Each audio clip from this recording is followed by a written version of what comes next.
hormati Pengasuh Pondok Pesantren Al-Aqobah Bapak Kiai Haji Ahmad Junaidi Hidayat.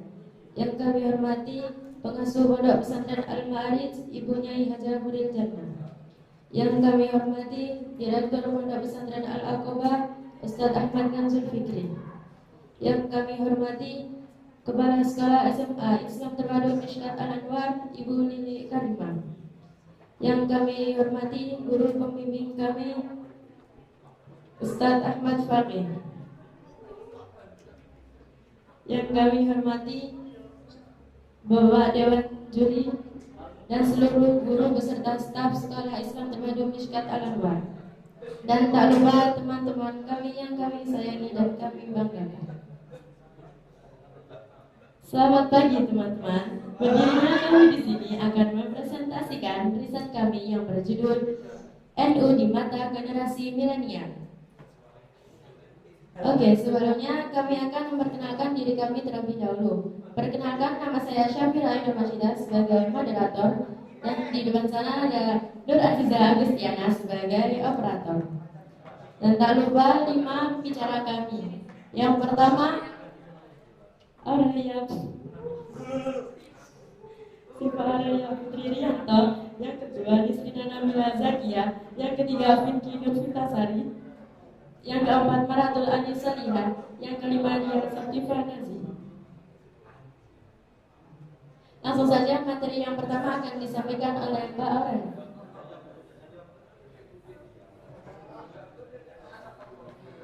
Masuk ke latar belakang. Nahdlatul Ulama didirikan pada tanggal 31 Januari 1926. NU didirikan oleh 3 kiai atau ulama besar, yaitu Hadratus Syekh Hasyim Asy'ari, Kiai Abdul Wahab Asbullah, dan Kiai Bisri Sansyuri. Nahdlatul Ulama adalah sebagai organisasi ulama yang ingin tetap mempertahankan pelaksanaan ajaran agama dengan berpegang teguh pada salah satu mazhab ahli sunnah wal jamaah, yakni Imam Syafi'i, Imam Hambali, Imam Maliki, dan Imam Hanafi. Lanjut ke rumusan masalah. Bagaimana tingkat pemahaman generasi milenial tentang NU? Yang kedua, bagaimana hubungan generasi milenial tentang NU? Dan yang ketiga, bagaimana potensi kaderisasi NU pada generasi milenial? Lanjut lagi ke tujuan penelitian. 1. Mengetahui tingkat pemahaman generasi milenial terhadap Nahdlatul Ulama. Mengetahui potensi kaderisasi NU pada generasi milenial. Dan yang terakhir, mengetahui hubungan generasi milenial terhadap Nahdlatul Ulama.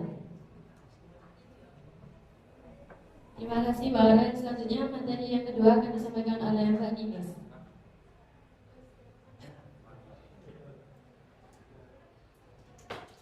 Nahdlatul Ulama merupakan suatu organisasi keagamaan yang terbesar di Indonesia.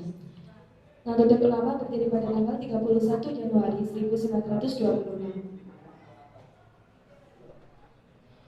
NU merupakan organisasi kemasyarakat sekaligus sebagai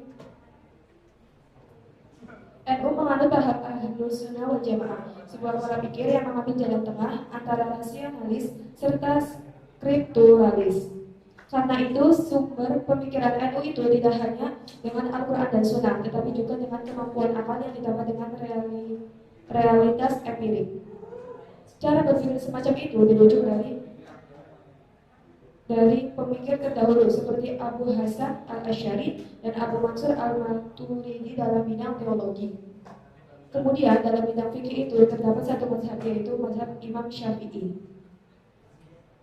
Sementara dalam bidang tasawuf mengembangkan metode Al-Ghazali dan Junaid Al-Baghdadi yang mengintegrasikan antara tasawuf dengan syariat. Struktur organik lambang NU. Jadi di sini terdapat bintang besar yang berada di tengah, merupakan arti dari melambangkan Nabi Muhammad SAW. Terdapat bintang kecil 4 di bagian atas, kanan, dan kiri itu melambangkan Khulafaur Rasyidin. Serta terdapat tambang melambangkan agama. Terdapat posisi tambang peningkar bumi melambangkan persaudaraan antar umat Islam. Terdapat 4 bintang kecil di bagian bawah itu mengartikan madhab 4, dan serta seluruh bintang itu melambangkan wali songo, 9 wali songo. Untayan lambang berjumlah 99 buah berartikan dengan Asmaul Husna. Tulisan Nahdlatul Ulama dalam tulisan Arab. Struktur organisasi Nahdlatul Ulama.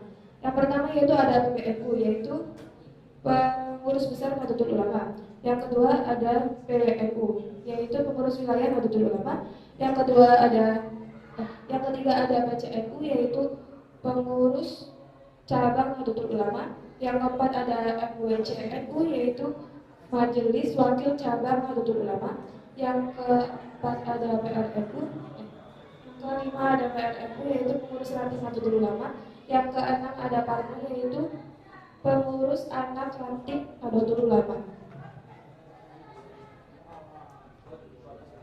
Terdapat amalan yang dapat kita lakukan dalam sehari-hari, yaitu contohnya sholat subuh dengan menggunakan kunut, tahlilan sholat Jumat dengan 2 kali azan, membaca Yasin di malam Jumat, tibaan atau sholawatan, pujian sebelum sholat, sholat tarawih 20 rakaat, ziarah kubur, haul, serta tawasul saat berdoa. Terima kasih Mbak Ninis. Materi yang ketiga akan disampaikan oleh Mbak Vicky.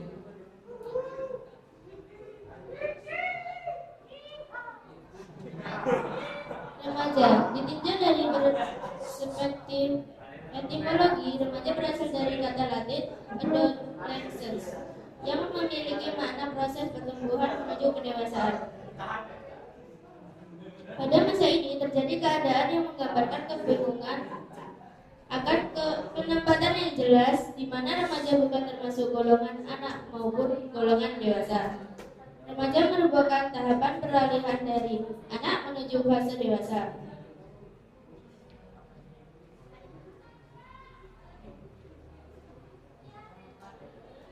Generasi milenial.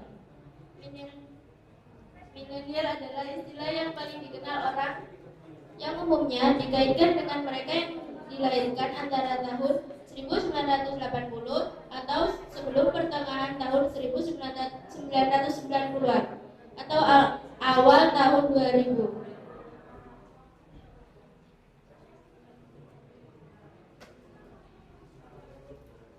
Milenial atau yang sering dikenal dengan istilah millennials yang dapat memberikan yang terbaik yang mereka dapatkan.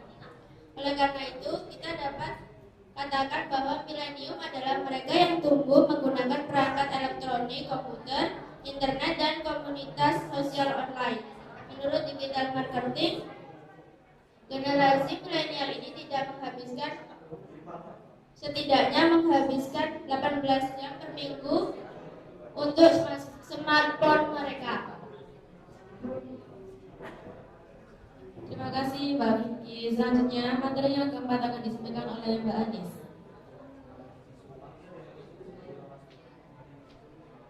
Relasi NU dikutip dari sebuah situs. Relasi adalah suatu hubungan timbal balik antar individu atau kelompok yang saling mempengaruhi. Berikut ini adalah relasi itu dalam berbagai bidang. Dalam bidang pendidikan, NU mendirikan sebuah lembaga pendidikan Arif NU yang bertugas melaksanakan kebijakan NU di bidang pendidikan dan pengajaran formal. Pada bidang hukum, NU mendirikan sebuah lembaga penyuluhan bantuan hukum Nahdlatul Ulama yang bertugas melaksanakan pendampingan, penyuluhan, konsultasi dan kajian kebijakan hukum. Pada bidang ekonomi, NU mendirikan sebuah lembaga perekonomian NU yang bertugas melaksanakan kebijakan NU dalam mengembangkan ekonomi warga NU. Pada bidang sosial, lembaga NU mendirikan kajian dan pengembangan sumber daya manusia yang bertugas melaksanakan kebijakan NU di bidang pengkajian isu-isu strategis dan pengembangan sumber daya manusia untuk transformasi sosial yang berkeadilan dan bermartabat.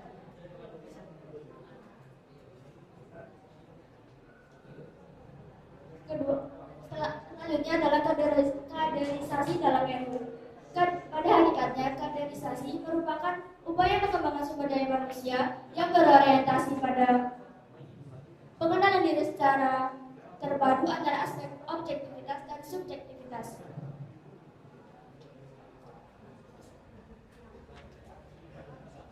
Kader NU adalah orang-orang yang dikumpulkan, dibina, dan dididik oleh organisasi NU melalui jenjang kaderisasi secara resmi. Kader NU memiliki fungsi sebagai pemihak atau membantu tugas dan fungsi pokok organisasi NU. Karena kader berfungsi sebagai pemihak, maka pengalaman, mindset, semangat, serta gerakan kader tidak boleh menyimpang dari prinsip dan garis perjuangan organisasi NU yang bermanhaj aswaja atau bertentangan dengan ideologi Pancasila. Kaderisasi di lingkungan NU dapat dilakukan dengan cara mempromosikan, menempatkan, dan memfasilitasi kader NU dalam berbagai peluang posisi di tingkat nasional maupun internasional. Kaderisasi di organisasi NU dilaksanakan oleh NU, lembaga dan badan otonom. Peran pondok pesantren sangat strategis untuk membantu kader santri sebagai calon ulama-ulama NU. Terima kasih Mbak Anies. Materi yang terakhir akan disampaikan oleh Mbak Dia.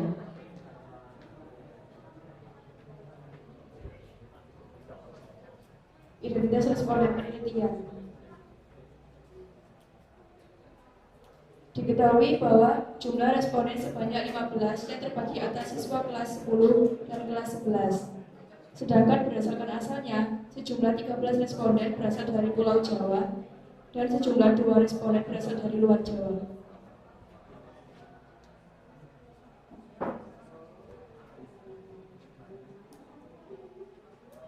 Kesimpulan. Berdasarkan hasil analisa dan pembahasan hasil penelitian dapat disimpulkan bahwa 1. Tingkat pemahaman remaja tentang NU tergolong baik, khususnya pada aspek nama, pendiri, dan lambang. Sedangkan pemahaman yang paling rendah adalah pada aspek pimpinan PBNU. 2. Relasi antara generasi remaja dengan NU tergolong relasi kultural. Hal ini terlihat dari variabel pengetahuan dan praktik amaliyah. Amaliyah NU yang paling banyak diketahui oleh generasi milenial adalah tahlilan, qunut subuh, yasinan, tarawih 20 rakaat, sedangkan amaliyah NU yang paling sering.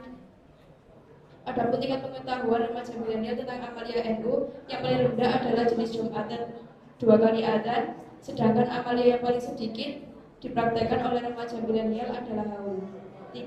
Potensi kaderisasi organisasi NU di kalangan remaja milenial tergolong tinggi. Hal ini terlihat dari tinggi keinginan mereka untuk menjadi kader NU serta persepsi tentang organisasi NU yang bermanfaat bagi masyarakat serta sering manfaat yang pernah diterima mereka dari keberadaan organisasi NU. Saran 1. Diharapkan generasi muda ini bisa memberikan dakwah ke kalangan sebaya mereka, karena ketertarikan dan minat mereka kemungkinan besar sama. 2. Mengamalkan amaliyah NU sehingga tidak hanya paham tetapi juga mengamalkannya. 3. Ikut berperan aktif dalam kegiatan NU. 4. Menyebarkan pemahaman NU ke daerah terpencil, dikarenakan tingkat pemahaman NU di luar Jawa tergolong sedang. 5. Remaja NU harus go mobile. Smartphone yang dimiliki hendaknya dijadikan media untuk belajar dan membawa masalah. Oke, baik, terima kasih. Itu penjelasan dari kelompok kami mengenai NU di mata generasi milenial. Kemudian kami akan membuka sesi pertanyaan. Kepada Dewan Juri kami persilakan.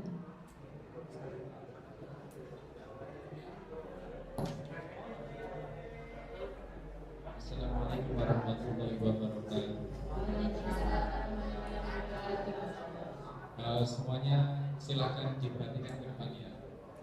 Nah, ini tadi topiknya adalah, judulnya adalah NU di mata generasi milenial. Di zaman yang sekarang ini, itu ya, kalau kalian melihat di dunia maya, khususnya Instagram atau YouTube, ya, situ banyak sekali terjadi istilahnya pertarungan antara kita sebagai warga dengan kelompok yang lain yang sangat menentang NU. Nah, pertanyaan pertama, apa saja yang telah dilakukan NU untuk mengikuti perkembangan Kemudian pertanyaan yang kedua, apa yang membedakan NU itu dengan organisasi keagamaan yang lain? Itu dulu.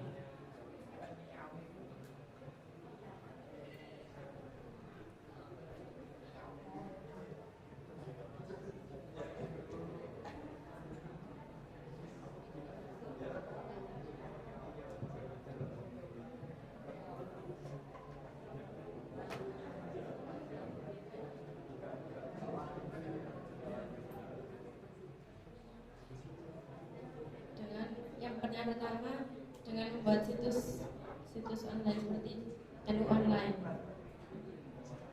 Ya, selain dengan membuat situs online, apa namanya?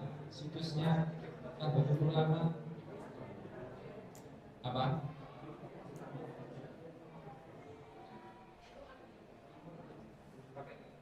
Online.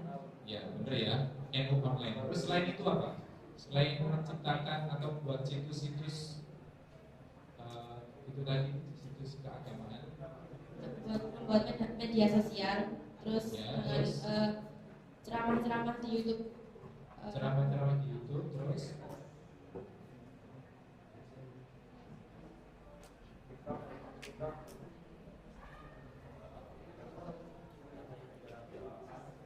sudah itu. Semuanya coba perhatikan ke depan. Kalian semuanya punya HP kan ya? Punya HP. Ya, di rumah tak punya di rumah. Ini Ren, sekarang kan zamannya zaman milenial gitu ya. Coba perhatikan. Ternyata Nahdlatul Ulama itu juga mengeluarkan aplikasi Android. Ya, kita harus menginstal aplikasi itu di dalam Android kita ya. Jangan sampai tidak menginstal aplikasi itu. Nah, di situ nanti ada jadwal sholat, Al-Quran, buku-buku sholawat, kemudian khutbah, dan yang terpenting tutorial. Jadi kita tidak kalah dengan kelompok-kelompok sebelah yang memang sangat banyak sekali. Kalau kelompok sebelah itu ya kelompoknya Wahabi dan yang lain itu tuntunan tutorial pribadi itu banyak sekali kan. Sekarang NU juga punya di NU online itu tadi ada menu yang isinya tutorial ibadah. Semua tutorial ibadah sudah ada di situ ya. Jadi jangan sampai tidak menginstal aplikasi NU online ya. Terus itu yang kedua,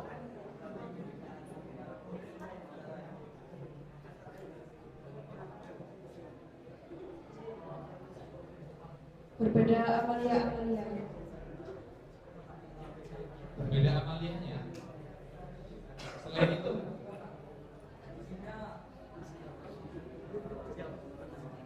Beda mazhabnya dianut. berbeda mazhab gitu ya. Dan yang paling penting apa yang paling penting? Yang paling membedakan antara NU dengan organisasi yang lain itu apa?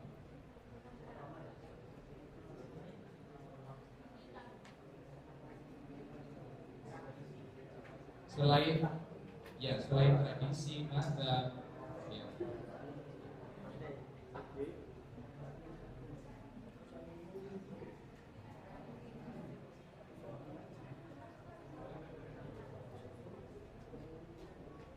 Tahun berdirinya itu tahun berapa? Berapa?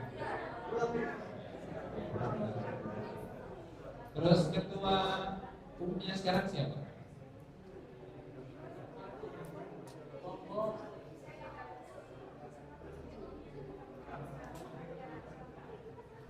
Ketua umumnya siapa? Ya, itu KNC yang status ya. Pimpinan pusatnya tadi apa namanya? PBNU, di bawahnya PBNU tadi apa? PBNU. Coba ya dengarkan. Pak Fakih ya. Di dalam NU itu ada namanya perkumpulan guru Nahdlatul Ulama. Nah, Pak Fakih ini Bapak ini adalah sekretaris PW Perguru Jatim ya. Bapak itu jadi tingkatan 1 di bawah pusat. Bapak ini sekretarisnya ya. Terus yang ketiga, kalian habis ini kan sudah lulus ya, terus kemudian melanjutkan jenjang berikutnya yaitu kuliah. Nah, nanti di perkuliahan itu ya banyak sekali yaitu tadi golongan-golongan yang berlayar dengan NU. Ya, nanti di organisasi perkuliahan itu banyak sekali pemahaman yang berbeda dengan itu. Apa yang kalian lakukan nanti ketika sudah masuk ke bangku perkuliahan untuk memperjuangkan NU di mahasiswa itu seperti apa?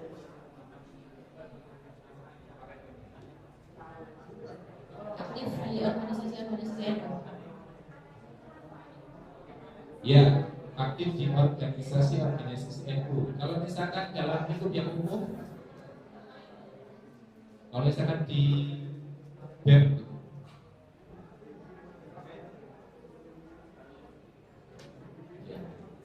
ya, cukup. Kasih aplaus dulu pada teman-teman saya Bapak. Saudara Nabi Muhammad. Ya, Bibi Maulana Sayyidina Muhammad. Oke, silakan 3 ekor yang dari barat ke depan dulu. Ya. Ada Sabira, ada setengah musuh Aurel dan ada Bibi. Pertanyaan saya, itu disingkatan apa sih? Itu disingkatan apa? Nah, betul. Siapakah pendiri NU? Hadratus Syekh Hasim Asy'ari.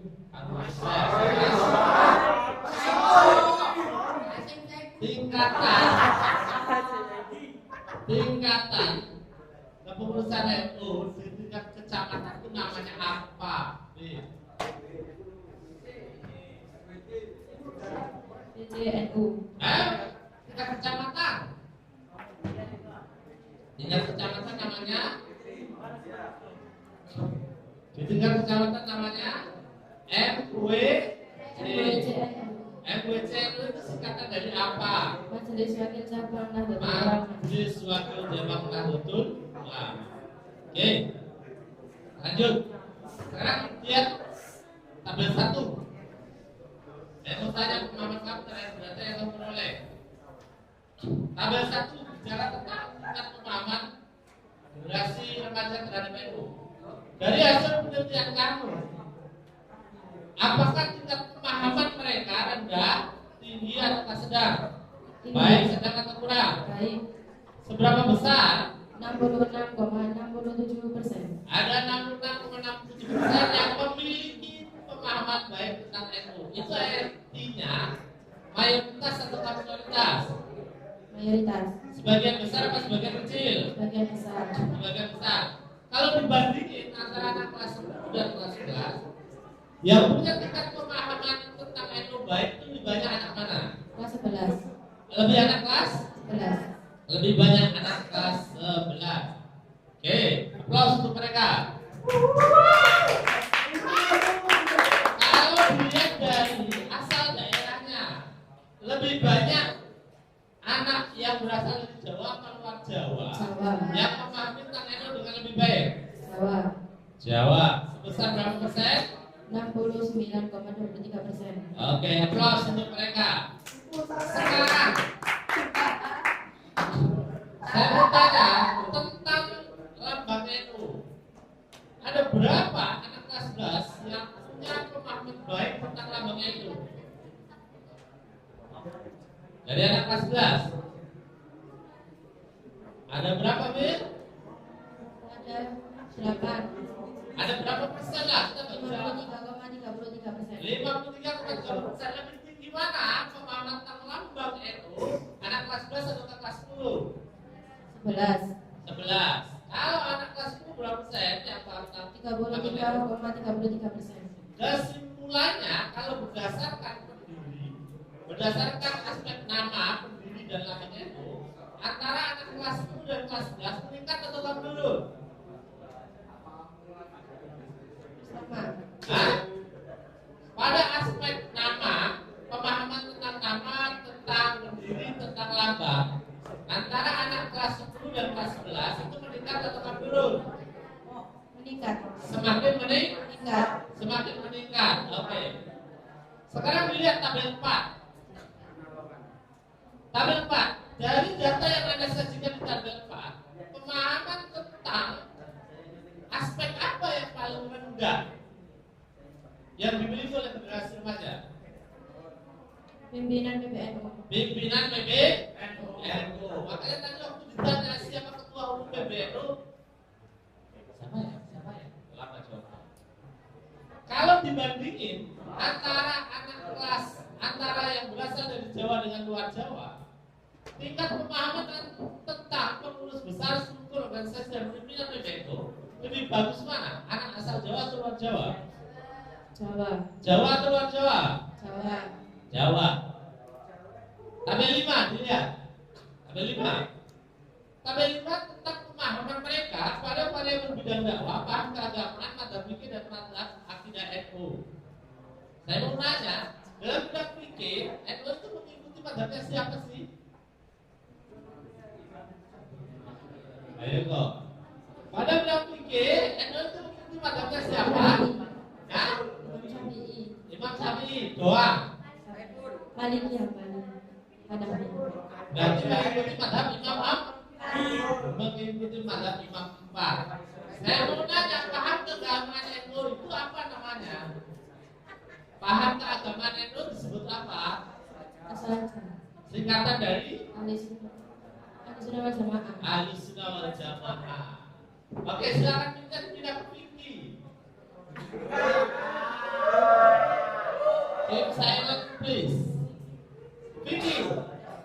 Dari tabel 5, kalau dilihat tingkat pemahaman pada aspek apa yang paling rendah? Apakah pada aspek bidang dakwah, paham keagamaan, madzhab fikih atau madzhab akidah NU? Bidang dakwah Pada bidang dakwah, berapa persen? 53%. 53%. Sama 33. Penyumbang terbesar rendahnya tingkat pemahaman generasi remaja terhadap bidang dakwah disumbang oleh anak kelas 10 atau kelas 11? Kelas 10. Kelas 10 atau kelas 11? Kelas 11. Kelas 11 saja berapa persen anak kelas 11 yang ikut bidang dakwah itu? 13,33%. Saya tanya, bidang dakwah itu di bidang apa? Bidang dakwah itu bergerak di bidang apa? Pendidikan sosial, Pendidikan, ekonomi, sama sosial, ekonomi. politik. Emang itu bergerak di bidang politik? Ya, kapan? Tapi jumlahnya dari mana?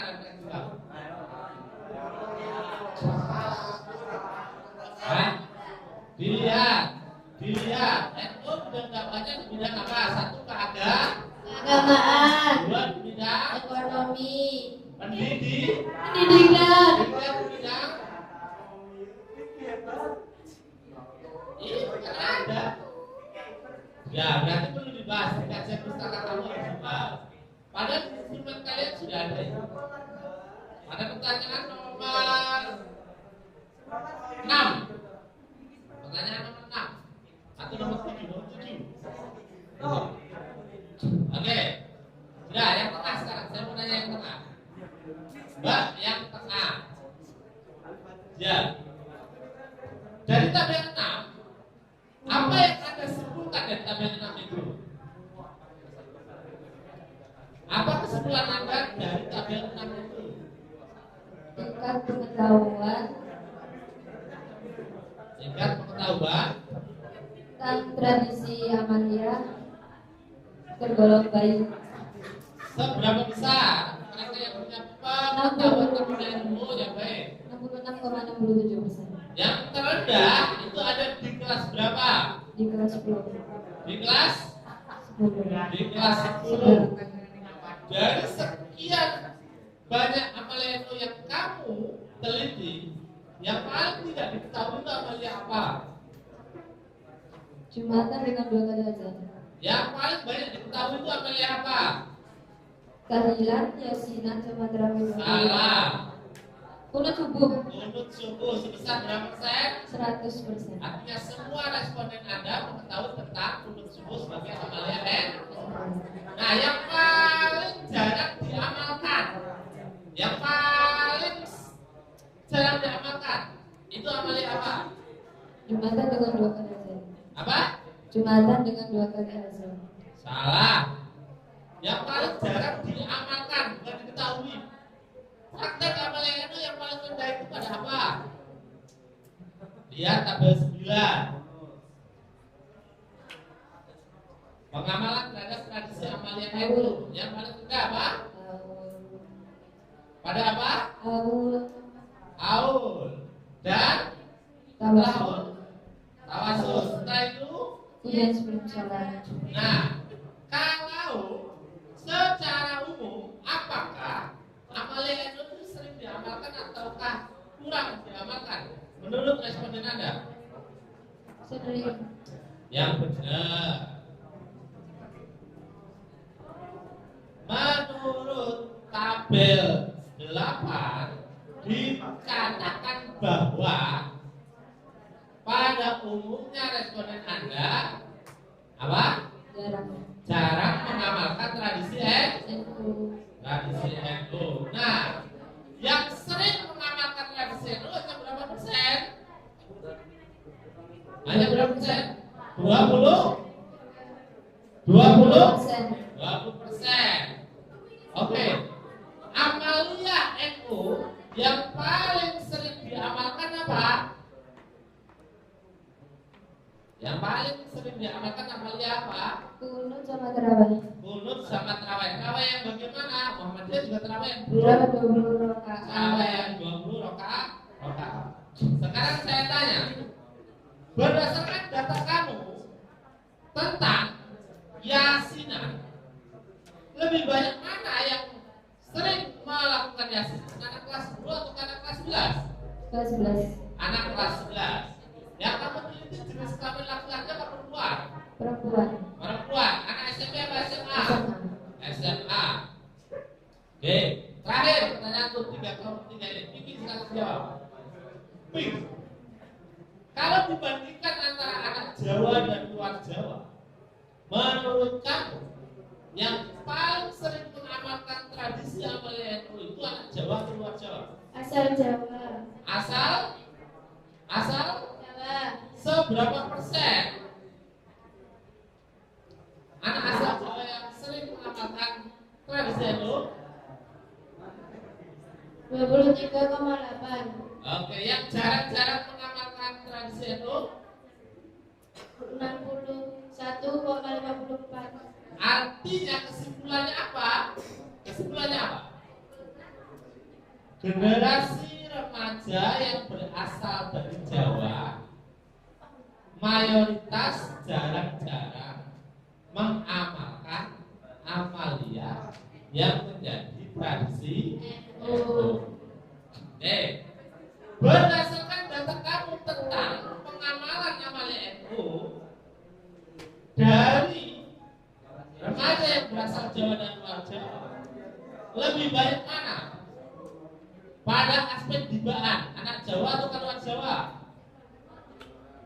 Anak Jawa. Pada aspek kunut, banyak mana anak Jawa atau luar Jawa? Jawa. Pada aspek tahlilan, Jawa. yang lebih banyak anak ya luar Jawa atau tahlilan? Luar Jawanya 100%, sementara yang Jawa 84,62%. Pada amalia ziarah kubur lebih banyak anak Jawa atau luar Jawa? Luar Jawa. Oke, kalau begitu kesimpulannya apa? Coba kamu simpulkan data antara Jawa dan luar Jawa tadi.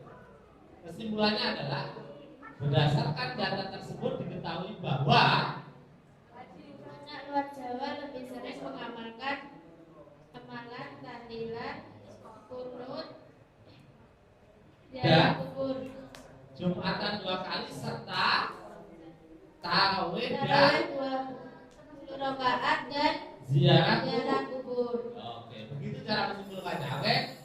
untuk 3 orang ini. Silakan 4 orang yang lain maju depan.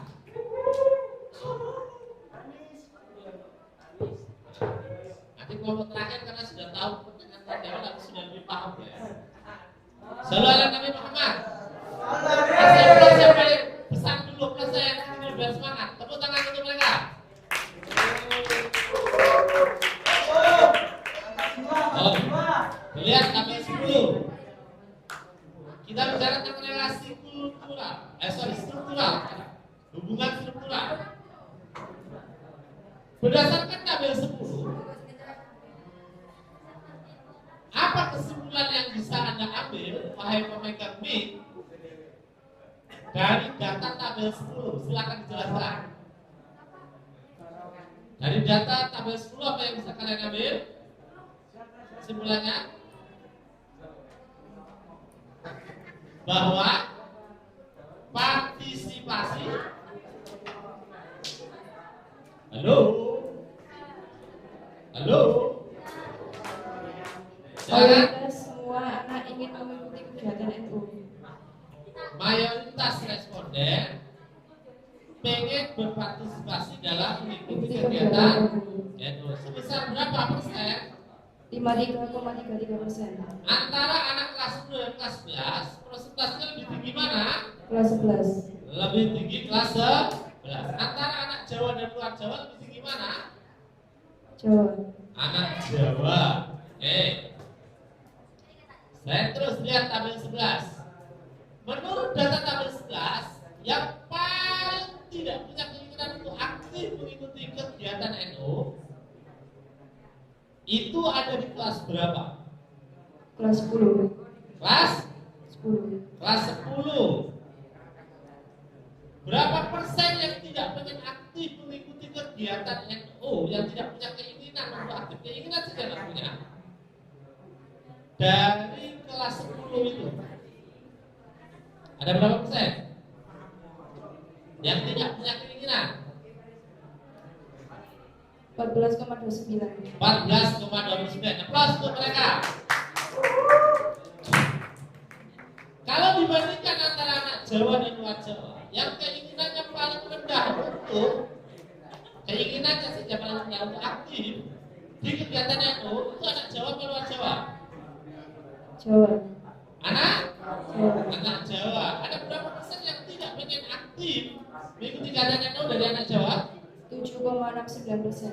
Kesimpulan akhirnya bagaimana? Apakah mayoritas responden Anda pengen punya keinginan untuk aktif atau tidak? Ya. Berapa persen? 86,67%. Oke, aplaus untuk mereka, luar biasa. Silakan mic-nya dioper ke Nisrina Zubir. Nisrina Zubir, Anda lihat tabel 12 tentang variabel registrasi keanggotaan NU.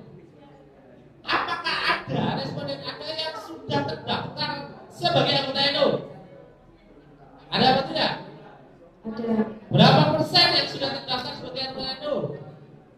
26,67%. 26,67%. Yang terbanyak ada di kelas 10 atau di kelas 11? Kelas 10. Berapa persen di kelas 10? 42,86%. Oke, aplaus untuk Nisrina Zubir. Kalau dibandingkan kepesertaan atau keregistrasian keanggotaan NU antara anak Jawa dan luar Jawa lebih banyak mana? Jawa. Oke, berapa persen keanggotaan di anak Jawa? 69,23%. Oke, aplaus untuk mereka. Tentang kepemilikan kartu, apakah ada dari responden Anda yang punya kartu tanda anggota NU? Tidak ada. Tidak ada sama sekali. Oke. Next. Lanjut. Tabel 14. Nisrina Zubir. Berdasarkan tabel 14 tentang variabel keinginan menjadi kader NU, kesimpulannya apa yang Anda peroleh dari data tabel 14? Berdasarkan tabel tersebut diketahui bahwa Mayoritas warga kelas 10 dan kelas 11 di Sekat Anwar Putri ingin menjadi kader NU. sebesar berapa persen? 73,33%. Lebih besar mana keinginan anak kelas 11 dengan kelas 10? Kelas 11. Lebih besar mana keinginan antara yang berasal dari Jawa dan luar Jawa? Jawa? Jawa. Oke, tabel 15. Apa yang Anda simpulkan dari tabel 15? Mayoritas jumlah responden ingin menjadi pengurus NU. Berapa persen? 60. 60%. Kalau dibandingkan antara kelas 11 dan kelas 10, mana yang lebih besar? 10. Kelas 10 lebih besar kan jadi pengurus NU. Dibandingkan antara yang berasal dari Jawa dan luar Jawa? Jawa. Jawa. Oke, berdasarnya berapa? Besarannya berapa? 61,54%.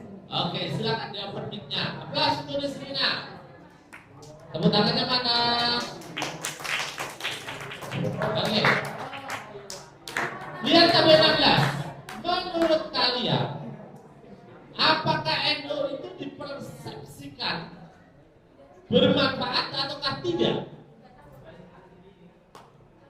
Menurut data Anda, bermanfaat. Seberapa persen yang punya perspektif atau persepsi bahwa NU itu organisasi yang bermanfaat bagi masyarakat? 100%. Oke, applause untuk mereka. Berapa persen yang pernah merasakan manfaat dari NU? Berapa persen yang sering menerima manfaat dari NU? 100% juga. Kesimpulannya apa dari dua data di dua tabel itu? Apa yang Anda simpulkan? Semua responden kami menyetujui tentang manfaat dari organisasi NU Dan pernah? dan pernah menerima manfaat dari organisasi NU. Oke, applause untuk mereka. Saya tanya sekarang.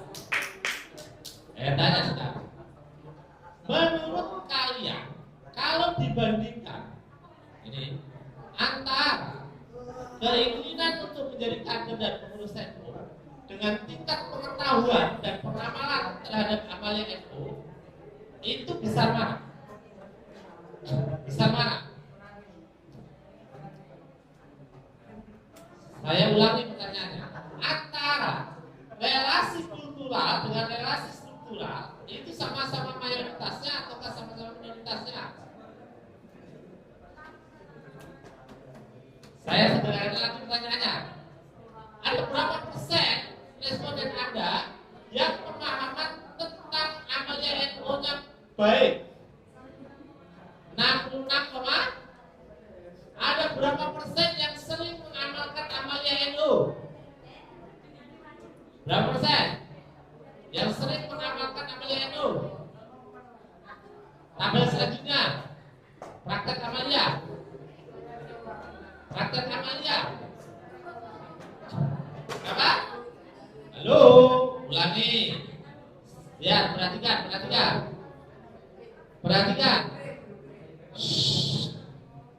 Anda lihat, ada berapa persen yang punya pengetahuan baik tentang amalia NU? Anda lihat di tabel 6, ada berapa persen? 66,6? 66,67? Halo? Ya. Terus, sekarang ada berapa persen yang sering mengamalkan tradisi NU? Yang sering mengamalkan tradisi NU ada berapa persen? 100%. Halo? 20%. Tambah 8, 20 Pak? 20%. 20%. Yang jarang atau kadang-kadang mengamalkan tradisi NU berapa? 66,67%. Kesimpulannya mereka tahu tapi jarang mengamalkan. Oke. Yang pengen jadi kader NU berapa persen? Pengen jadi kader? Ya. 86,67%. 73,33% yang pengen jadi kader NU. Yang pengen jadi pengurus NU berapa? 60%. 60%. Kesimpulannya, mayoritas pengen jadi kader dan pengen jadi pengurus NU apa tidak? Ya. Iya. Kesimpulannya, mayoritas tahu tentang amalan NU apa tidak? Ya. Kesimpulannya, mayoritas sering mengamalkan amalan NU apa tidak? Mengamalkan. Cara. Tidak Nah, kalau begitu, relasinya kultural atau struktural? Kultural. Relasinya kultural atau struktural kecenderungannya? Kalau kultur itu berarti pengetahuan dan praktek amaliyahnya baik. Kalau struktural itu pengen jadi kader dan jadi pengurus NU ya. Struktural. Cenderung struktural. Aplaus untuk mereka. Cek, terakhir itu cek.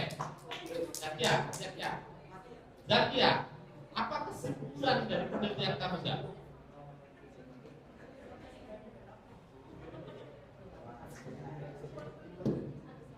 Kesimpulannya, tingkat remaja tentang NU itu tergolong baik, khususnya pada aspek nama, pendiri, dan gambar. Sedangkan pemahamannya paling rendah adalah pada aspek pimpinan PDNU. Oke. Kesimpulan yang kedua baca. Relasi antara generasi remaja dan NU tergolong relasi kultural. Kultural apa struktural tadi? Struktural. Terus dari ini terlihat dari mana? Dari variabel pengetahuan dan praktik amaliyah. Nah, berarti ini kesimpulan yang kedua ini yang harus benar ya. Karena berdasarkan data kamu pengetahuannya baik tapi amaliyahnya buruk. Berarti kulturnya kan kurang baik. Tetapi berdasarkan data struktural, relasi struktural diketahui ingin menjadi kadernya tinggi, ingin menjadi pengurusnya juga tinggi. Berarti relasinya struktural. Ini unik ini. Katanya yang belum tahlilan tapi pengen jadi pengurus NU, ini unik. Kesimpulan yang ketiga apa? Potensi kaderisasi organisasi NU di kalangan remaja milenial tergolong tinggi. Hal ini dapat terlihat dari tinggi keinginan mereka untuk menjadi kader NU serta persepsi mereka tentang organisasi NU yang bermanfaat bagi masyarakat. Oke. Dari kesimpulan tadi, saran apa yang bisa kamu berikan? Silakan.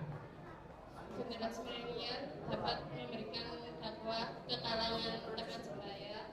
Nah, itu kalau generasi milenial. Coba yang lain. Kalau apa yang harus dilakukan NU dari data kamu? Mengamalkan amaliyah NU. Apa yang harus dilakukan oleh pengurus NU dari data penelitian kamu tadi?